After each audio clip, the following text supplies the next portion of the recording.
Hi, it's Ike from Groovy Entertainment. Today we got another book on record to play for you. Today's book is The Story of Snoopy and the Red Baron from 1979. So let's get started.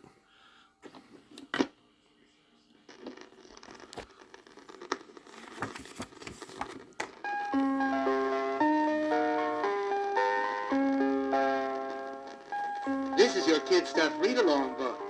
Every time you hear this chime, it means that you are to turn the page in your storybook. Now we are ready to begin our adventure into the land of fun. Open your book, and we will start the story of Snoopy versus the Red Baron. Remember, when you hear the chime, turn the page.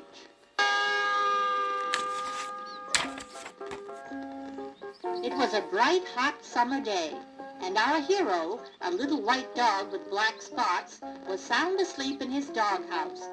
This was not just an everyday, ordinary dog, and he certainly did not have everyday, ordinary dreams. While other dogs would dream of chasing cats up trees and finding big bones and burying them all over the yard, this little puppy, whom his master called Snoopy, was dreaming about airplanes. He loved the sound of them buzzing around in the sky. He would dream about them whenever he fell asleep. It all began when he was a little puppy. He would sit on the porch and watch his master pretend that he was in an airplane. Little Charlie would run around the yard crying out, "I am a mighty plane zipping through the sky. I will shoot you out of the sky."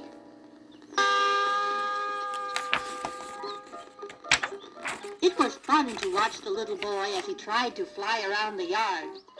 Late at night, when all the people who lived in the house were fast asleep, little Snoopy would run around the yard pretending that he was an airplane flying all over the yard. He would say over and over, pretending that he was shooting the bad people's planes from the sky. One morning, Snoopy was looking at the newspaper that was delivered to the house. My, He thought, it was lucky that I went to school with little Charlie so that I could learn to read. there on the front page was the picture of the dreaded Red Baron, the best flyer in the war. My, Thought Snoopy. this is very interesting. He read the article. It said that the Red Baron was the #1 flying ace, and people still remember his name even now. Just then, Charlie's father opened up the back door and picked up the newspaper. Good morning, Snoopy. Said Charlie's dad as he patted the dog on his little head. Ooh, Thought Snoopy. how terrible to be patted on the head.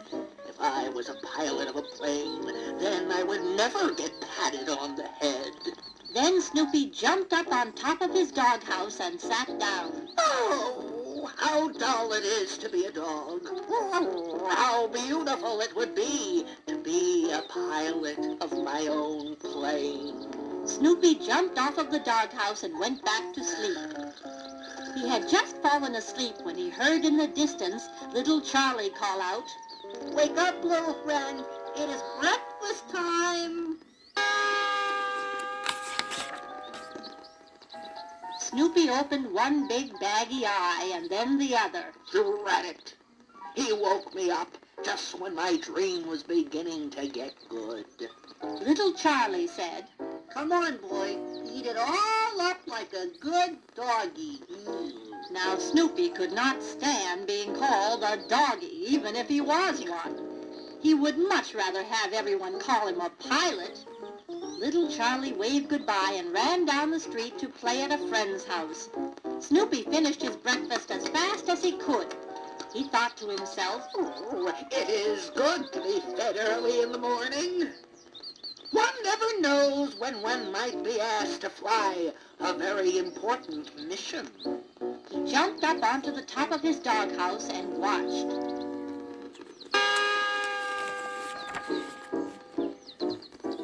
It was at this time that Snoopy's next-door neighbor, a little Cocker Spaniel puppy, came running over into the yard and said, Hi, Snoopy. Do you want to chase a few cats around the block? Snoopy looked down from his rooftop and said, I cannot play with you, little doggy. The little puppy sat up and said, "Why not, Snoopy?" Well, I'm waiting to see if I have to go on a mission for the Air Force. The puppy began to laugh. Snoopy, you are a silly dog. I am not just a dog, Cried out Snoopy. I happen to be a very intelligent dog who flies an aeroplane. You are just a funny-looking dog who sits on the top of his house sleeping all day and dreaming. Snoopy turned and let out a loud bark. Don't bother me. I'm waiting for orders to go on a mission. The little dog held back the laughter as best he could, for he knew that Snoopy was bigger than he was, and if they got into a fight, Snoopy would win. "I'll see you around. I'll go and play with my friend in the next block." Once again, Snoopy was left alone. The minutes ticked away. It is getting late. I wonder if they will call me. Just then, Snoopy heard the sound of a plane overhead, and he looked up. There was a big silver plane overhead, and he wished that he was the pilot.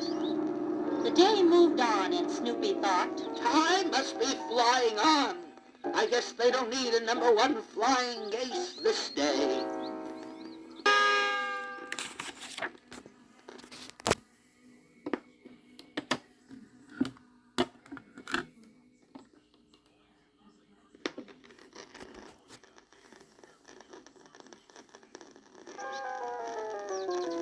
Snoopy jumped off the roof of his house and decided that it was a perfect time to take a nap, so that he would be nice and rested if and when he was needed on a mission. He crawled into his nice cool doghouse and closed his eyes. Then from out of nowhere came the loud clang of a phone ring. Snoopy picked up the phone and said, Snoopy, the #1 flying ace is speaking. Oh, what did you say? Ooh, the Red Baron is menacing everyone with his plane? The voice at the other end of the phone said they were depending on him. Snoopy stood up tall and said, I will shoot the menace out of the sky. The Red Baron down in flames. Then Snoopy put on his flying goggles and tied his scarf around his neck and ran out to his plane. He jumped in and said to the man who was holding the propeller, Rev her up. The man said, I will, Snoopy, and good luck.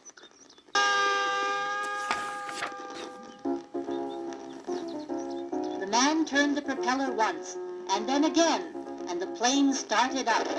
Snoopy fastened his safety belt and called out, The #1 flying ace's fighter plane is now taking off. The plane rolled down the backyard runway, and then, just before it was going to run into Little Charlie's swing, it left the ground and soared into the air. There he was, the funny-looking dog with the big black nose, flying into the sky. Oh, I'll have to make this plane fly faster. He said, as the plane zipped from cloud to cloud. I'll find the Red Baron and have my vengeance. He flew all around the sky, but he could not find him. I'd better ask the General for new plans. Snoopy picked up the radio and called. Calling General Pinky Pumpkin. Come in, please. Finally, the General came on the radio. Pilot Snoopy, what do you want? Over. I don't see the Red Baron. What should I do, General? The General replied, I have no idea what you are to do, Pilot Snoopy. You are on your own. and the General switched off the radio. Well, Thought the dog. if I'm on my own, then I will just have to be on my own. Then Snoopy heard the sound of a plane very near him. Snoopy looked over his shoulder, and there was the Red Baron. Laughed the Red Baron. You will never get me. Pilot Snoopy did not like to be laughed at, so he yelled back. I'll get you, Red Baron. Our hero made his plane go into a roll, and he started shooting his gun. I will get you, Red Baron. It was a terrible air battle. The guns were blazing, first from Snoopy's plane and then from the Red Baron.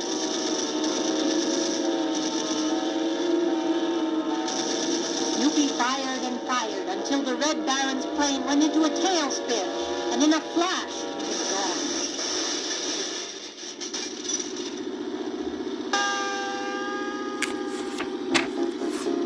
When Snoopy landed his plane, everyone cheered. They cried out, You are a hero! Snoopy enjoyed being the center of attention. Flowers were thrown at him, and girls ran up and kissed him on his big black nose. Then he heard a familiar voice. Get up, Snoopy. It is dinner time. Snoopy didn't want to get up, but with one big yawn, he was wide awake. He was back home in his doghouse, and there was little Charlie holding his dinner plate. Come on, boy. It's dinner time. So Snoopy sat down to his favorite dinner, knowing that as soon as he finished, he would be able to close his eyes and dream all over again about the day he and the Red Baron fought high up in the sky.